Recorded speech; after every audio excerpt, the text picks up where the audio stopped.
Hello, students. Welcome back to your computer science class. Are you all enjoying Python? Please write in the comment section below. All right. So we finished with three operators. We started with arithmetic operators. Then we did the comparative or the relational operators. And now last we did augmented assignment operators. Now we are going to do logical operators. These logical operators, they are used to perform logical operations on two variables or two values. Logical operators is something that will stick to you forever if you're going to be doing computer science in your future. Remember the three logical operators: and, or, and not. They behave just like they do in English. Okay, there's no rocket science there at all. In fact, they really help us just like comparative and relative operators do. They help us to give situations to the computer, and computer will answer either a true or a false. Okay, so if I say a and y, that means it will be like a question of, do you want tea and coffee? So you will say yes if you want both, correct? Similarly, the operator and is used in that context. Or is used, do you want tea or coffee? This time you're going to say yes if you want either of the two. So that time you will get a true if either of the two is correct. And finally, do you not want tea and coffee? Over here we are asking in negation. So these are the three operators, which is and, or, and not. And it is I will show you all the application of this, but honestly, you will not be able to understand its full depth till we start a chapter next week. I am I am very sure that chapter will begin next week only. Okay. So so this was logical operators. Let me try and show you one example of it. Okay. So I am in my interpreter mode for y'all. I'm doing A, comma B, comma C, comma D. Prefer to write in small so that when you write your keywords, you don't get an error. Okay. Now I will say, for example, A is more than B and C is more than D. A is 1. Is 1 more than 2? No. And C more than D? Again, no. So I will get false. Let's change this to A is less than B and C is less than D. I get true. Now let's do A is less than B and C is more than D. In this, A is less than B is true, but C is more than D is false. In this kind of a scenario also, what will I get? False. So basically, when you have to give two conditions to the computer, and the computer will return true only if both the conditions are correct. If even one condition is wrong, computer is going to say false. That is an AND operator, where both the conditions have to be true. Only then the answer is true. Is this clear?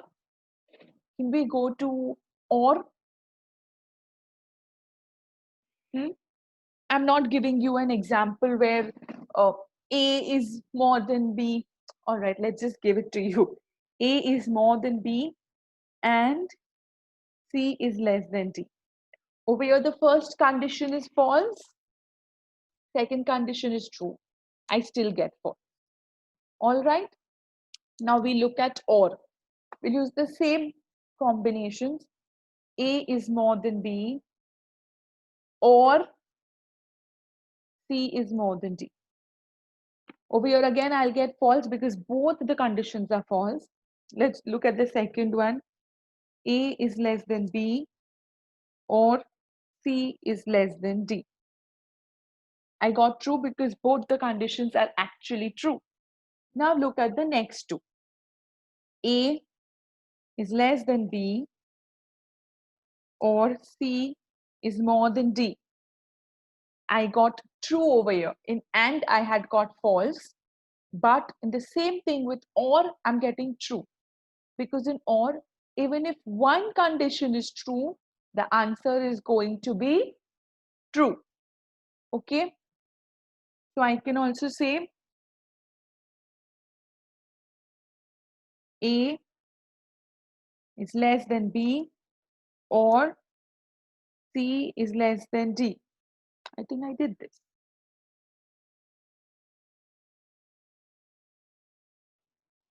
A is more than B. Sorry. A is more than B or C is less than D. I again get true because one condition is true. Okay. Now we will look at the not part. That means A is more than B. Not, this won't work actually. C is more than B. Shouldn't work. Yeah, it will not work. Not will not work over here.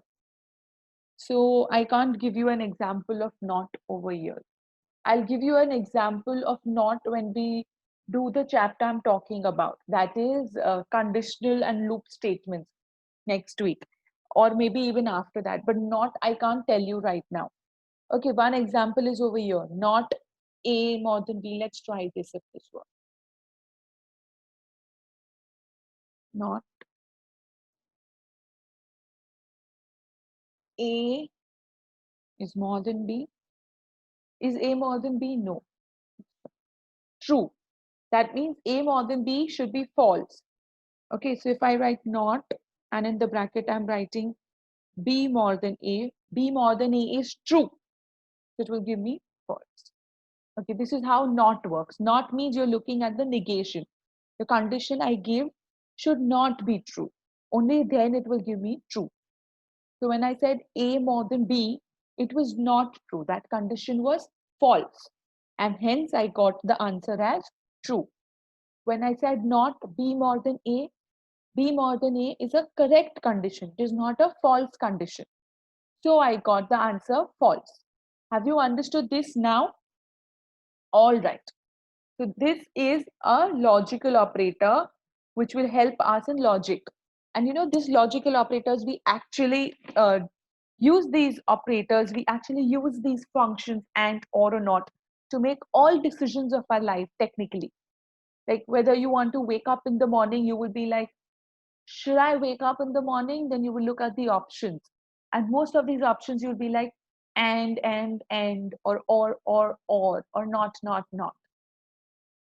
So basically, when you're waking up in the morning, it will be like, I'll wake up in the morning if it's a weekday and a school day and my mom has shouted, okay, then I'm going to wake up, right? If any of these conditions goes wrong and your mom is a little lenient in the morning, you may not wake up. Or if it's not a school day, it's a holiday, but a weekday. But it's a holiday, so you do not wake up. So most of our conditions in life, we actually do it based on these logical operators, that is and, or not. Okay. Now moving further, we have completely skipped the fifth operator, which is bitwise operator. And honestly, I'm more than happy in skipping it because uh, it doesn't have any use in your 11th standard or 12th standard. And also it is very complicated to understand because it is an operator that works at the bit level. You all know bits and bytes, ones and zeros. That's an operator that counts the number of ones and zeros and how many evens are there, how many odds are there. And it does no good to us. So we are not going to study that operator in detail, except knowing its name, that it is bitwise operator. We're coming to our sixth operator now, the membership operator. Now again, this operator you will understand more in detail only when we start learning a chapter which is much later, which is called a list. If you remember, list was a sequence type data type. List, tuple and string. Yeah. So in that, in list, you will be able to understand the value of membership operator. But what is a membership operator? What is like membership?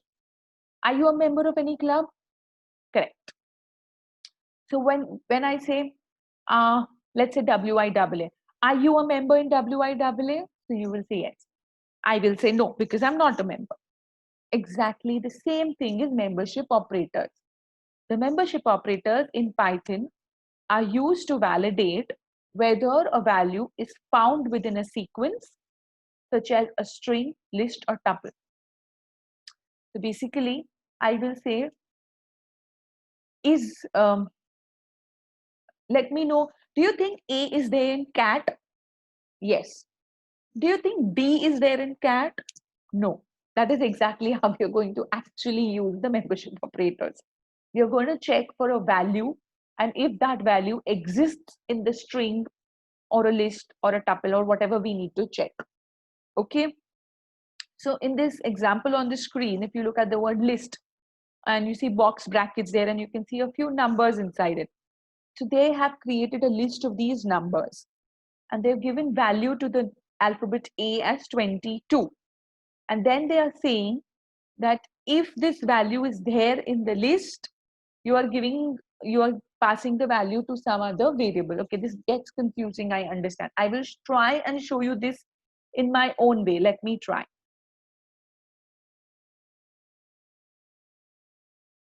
Okay, so let's say A in cat.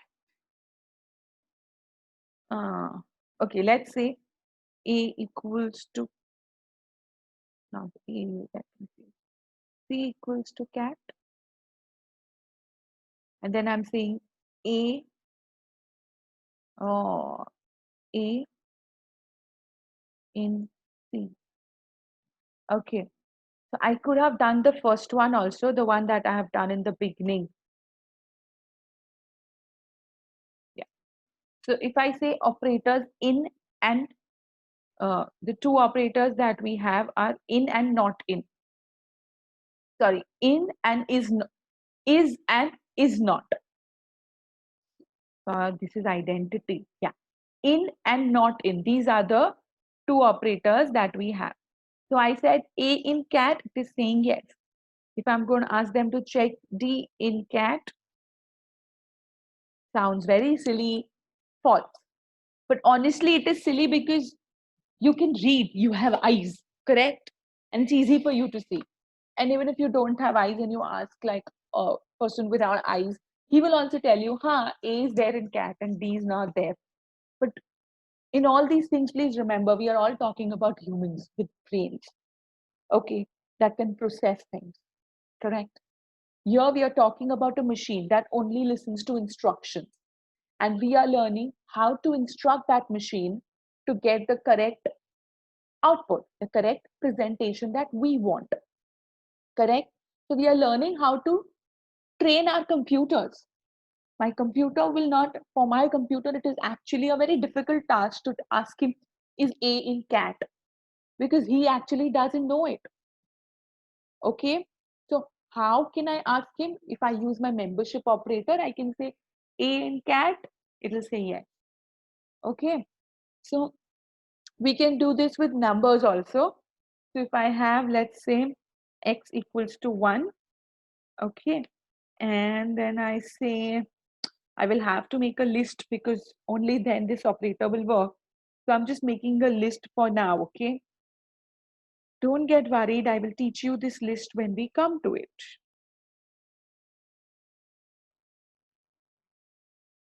Okay, and then I'm going to say x in ACP. A will say, no, it's not there. 1 is not there in that list. Okay, so we can use it in strings, we can use it in list, and we use it in tuples. These are the three sequence type data types. So you use membership operators only with sequence data type. Okay, it's in and not in. Simple English again. It's just like asking, does Mana study in 11th A? Yes. Does Manas study in 11B? No. Does Manas not study in 11B? Yes. The reason I'm taking his name so often is because he is a student of this class. And he's the only one who's tried to get in touch with me and solve his errors. So if you are a student and you find errors, please feel free to get in touch with me. Only then will I know you have an error. Okay? Today we will complete this operators. I don't want to continue it. So I'm going to go further and teach you the third type of operator, which is identity. Identity operator compares the memory locations of two objects. If you remember memory location, we use the ID function to find out if the memory location is same or not. And I had even explained to you how Python saves the variables in its memory locations, how there are alphabets and numbers that already have a memory location in Python.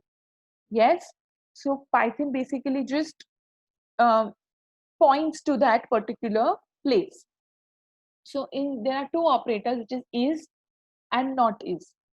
Is returns true if both the variables point to the same object, and is not will return true if both the variables point to different objects. I'll show you all this also. Let me show you all this example also. Okay, let's say t equals to 1 and v also equals to 1 and u equals to 9. Okay, now what was the name of this operator? Is and is not. Okay, so what are we asking is, we're going to ask the computer, t is v. It's saying true, t is v, because t and v both point to the same memory location in Python. When I ask t is not u, it will again say true, because t does not point to the same memory location as u. So this is the operator, identity operator, is and is not. Should not get confused with membership operator, in and not in. Okay, we've done too many operators. So your homework to this time is, of course, you will practice all the operators, number one. Number two, in your notebooks, you all are going to do some nice drawing. I want you all to really remove your color pencils and everything and do a nice drawing on all the operators. Leave the bitwise operator completely. So there will be 6 operators. And in this drawing, in this diagram, I should be able to see all the operators very creatively portrayed. Okay, if possible, put in an example. If not possible, don't put in an example. But I want a very nice, colorful picture in your notebook, and click a picture and send it to me. Okay, so this is your homework for today. Stay home, stay safe, take care, and keep learning. Thank you.